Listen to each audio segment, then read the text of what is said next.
बैलगाडा जे प्रेमी आहेत त्यांचा तुम्हाला पाठिंबा कशा पद्धतीने राहणार आहे आणि कशा पद्धतीने काम करणार आहे?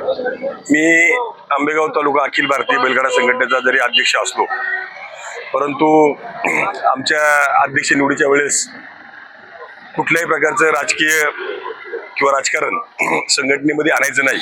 फक्त बैलगाडा मालक म्हणूनच त्या पदाचा त्या ठिकाणी उपयोग करायचा. म्हणून मी अध्यक्ष म्हणून मी त्या पदाचा राजकीय कुठलाही वापर मला करायला शक्य नाही. परंतु मुळातच मी एक 20-25 वर्ष बैलगाडा क्षेत्रामध्ये काम केलेलं आहे आणि ही निवडणूक अख्ख्या तालुक्यामध्ये बैलगाड्याच्या संदर्भातील किंवा काही प्रश्न मांडायचे असतील बंदीच्या काळात जे काम केलंय त्यामुळं आमच्या मतदारसंघात नव्हे तर बाहेरच्या मतदारसंघातून बैलगाडा मालक येऊन आपापल्या पाहुणेरावळ्यांना या ठिकाणी सांगतात की आपला एक बैलगाडा मालक या ठिकाणी उभा आहे आणि त्यांना आपण सर्वांनी ताकदीने त्या ठिकाणी निवडून आणायचंय.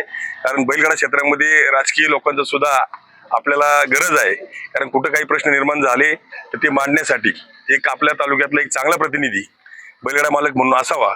म्हणून बैलगाडा मालकांनी मला संघटना बाजूला ठेवून फक्त बैलगाडा मालक या नात्यानं भरपूर असा सपोर्ट त्या ठिकाणी दिलेला आहे आणि माझ्यासाठी तालुक्यातील सर्व बैलगाडा मालक, बरेचसे बैलगाडा मालक या मतदारसंघामध्ये मला निवडून आणण्यासाठी स्वतःचे पैसे लावून त्या ठिकाणी खर्च करून त्या ठिकाणी प्रचार करत आहेत. तुमच्या मतदारसंघातले जे बैलगाडा प्रेमी आहेत त्यांना तुम्ही काय आता सांगणार आहे? मी माझ्या बैलगाड्या मालकांना एवढंच सांगणार आहे की मी तुमचा प्रतिनिधी आहे.